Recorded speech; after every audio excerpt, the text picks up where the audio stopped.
My name is Arjun J. Rao. I'm 19 years old. Different people are at different levels of spiritual level and refinement and understanding.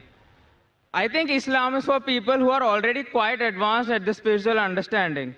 Not everybody can follow its teachings meaningfully. Comparing it to a school, I mean, people are like at first standard, second standard, and at 10th. Islam is like ninth standard curriculum. So am I right? Ki Islam is only for those who are already spiritually advanced? Brother asked a very good question, that when we compare all the religions, Islam is at a higher level, advanced level. Like in a school, the other religions may be kindergarten, first standard. Islam is 9th and 10th at the higher level. Is he right? I do agree with you. Agree as well as disagree. Agree that yes, Islam is for those who are spiritually high. But that does not mean a person who's not spiritually advanced, he cannot enter Islam. I disagree with that. Why? Because normally, for everyone, anyone who enters school, if he enters English school, the first thing he learns is what? He learns the alphabet of that language. Suppose he's entering school, which is English medium school.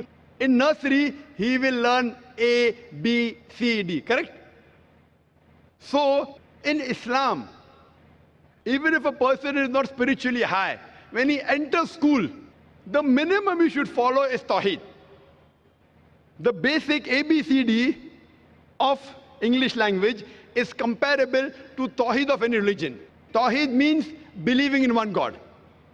So what I was describing earlier when our Sikh brother asked the question about the concept of God, that is the basic. And that basic is present in every religion. But unfortunately, those people who are the religious leaders, they don't want people to follow that. Because if they follow that, who will follow the religious leaders? If everyone starts worshipping one God, then all these religious leaders will not be required. There's no intermediary required. In all the other religions, you require intermediary, a pandit, a priest, a guru. Here it is direct between you and your creator. So all the religions have the same basic message, which is there in Islam. But unfortunately, the religious leaders, they don't want their followers to know this. They want to keep them away, because if they enter the school, finally they will submit their will to God. Submit their will to God means become Muslim. And then these intermediaries, they will lose their job. You know, they'll have to close their shops down.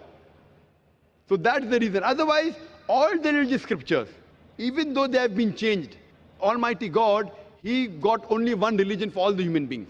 But by the passage of time, the scriptures kept on changing. Even after the scriptures have changed, there have been interpolations, there have been fabrications, there have been concoctions. Yet, in the remnants of all the religious scriptures, you find the message of Tawheed, of one God, that idol worship is prohibited. You worship Him. There may be other contradictory remarks also. But if you search for the truth, and you find.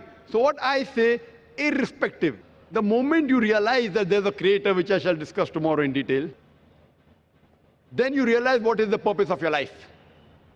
And then the initial nursery and the kindergarten of every spiritual aspect, every religion is believe in one God, and He alone deserves worship. So anyone who's not even spiritually advanced, the moment he wants to thank his creator, he submits his will. And a person who submits his will, he's called as a Muslim. Hope that answers the question.